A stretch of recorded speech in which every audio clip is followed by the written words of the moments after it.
आज आपण खतरनाकवाली पोझिंग करून टाकली, ते पण चिखलीमधल्या जिमवरती. आणि फॉलो नसेल केलं तर पटकन फॉलो करून घ्या, कारण की आज आपला व्लॉग थोडा लंबा होणार आहे. तर बाई सकाळी उठल्याच हा रिकामा ग्लास घेतला आणि ग्लासमध्ये पाणी भरून कॉफी टाकली. आणि ही फ्लिपकार्ट वरची मशीन ₹265 ऑर्डर केलेली आज कामी आली. लेव्हल 1 आणि 2 वर तर एवढी काही जोरात नव्हती चालत, पण जशी तिसरी लेव्हल टाकली ना बाई, तशी डायरेक्ट कॉफी खाली पडली. एवढा काही विषय नाही, एवढं तेवढं तर चालतंच आहे जिंदगीत. त्यानंतर आपल्या खतरनाकवाल्या शेकरमध्ये एक स्कूप प्रोटीन भरून आणि एक स्कूप एलर्जीनाइन भरून डायरेक्ट मशीन फिरवली. आणि मनापासून सांगतो बाबा, ही मशीन खूपच खतरनाक आहे. जिम मध्ये गेल्यानंतर तुमच्या भावाचं जसं कार्डिओ झालं, तसं तुमच्या भावाने डायरेक्ट टी शर्ट काढलं आणि ॲप्स फ्लेक्स केले. आणि भावा डायरेक्ट आपण 1 जानेवारीलाच खतरनाक कंडिशन दाखवून टाकली आणि 26 मध्ये डायरेक्ट ॲप्स घेऊन चाललो. आणि दुपारच्या टायमालाच आपल्या भावाचा आपल्याला फोन आला, म्हणे बोर होऊ राहिलं, चाल म्हणे कुठेतरी फिरून येऊ. मग बाई आपण पण डायरेक्ट त्याला म्हणलं की बाई फिरायला कुठं चालतो, डायरेक्ट जिम मारायला चिखलीला जाऊन येऊ. आपले तिथले भाऊ लोक पण आपल्याला बोलू राहिले. मग काय बाई संध्याकाळच्या टायमाला डायरेक्ट आपण वर्कआउट साठी निघालो.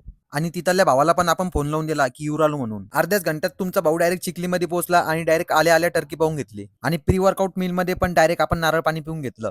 आणि थोड्याच वेळात आपण चिखलीमधल्या टॉपच्या जिम मध्ये शिवम फिटनेस मध्ये पोहोचलो. आणि हा भाऊ आपल्या पहिलेच तिथं पोहोचलेला होता. आणि बाई यानं वर्कआउट पण आपल्यासोबत केलं आणि बोलवलं तरी. लगेच आपण प्री वर्कआउट घेऊन लगेच वर्कआउट करायची सुरुवात केली. आणि आज आपला एक पुश डे. लगेच तुमच्या भावानी या मशीन सोबत चेस्ट मारायला सुरुवात करून टाकली. आणि बाई या जिम मधल्या मशीनी पण खूप खास आहे, आवडल्या, भारी आहे. आणि बाई लगेच वर्कआउट झाल्यानंतर तुमच्या भावाची आता मेन विषय पोजिंग. लगेच तिथल्या भाऊ लोकांसोबत आपण पोजिंग करायला सुरुवात करून टाकली. काही भाऊ लोक तर असं बी म्हणे की भाई तू 1 जानेवारीला आला तर मोटिवेशन भेटलं. आपल्या काही भावांना पण पोजिंग शिकायची आहे, तर म्हणलं कधी पण बुलढाण्याला पोजिंग शिकून देतो. आणि भावांनो खरं सांगतो, त्या जिमवर गेल्यानंतर खूप प्रेम भेटलं. कधी विचार नव्हता केला की एवढं प्रेम भेटेल म्हणून, कारण की तुमच्या सपोर्टमुळे हे शक्य झालेलं आहे. कारण की बाई सगळे ओळखत होते की टायटन जिमवरती तुम्ही बुलढाण्याची पोरं आहे म्हणून. आणि ही जिम पण यांनी खूप भारी बनवलेली आहे. आणि भावांनो तुम्ही जर हा ब्लॉग बघत असेल तर खूप खूप धन्यवाद तुम्ही एवढं प्रेम दिल्यामुळे. तर भावांनो आजसाठी एवढंच, भेटूया आता आपल्या नेक्स्ट ब्लॉग मध्ये. लाईक करा, शेअर करा आणि फॉलो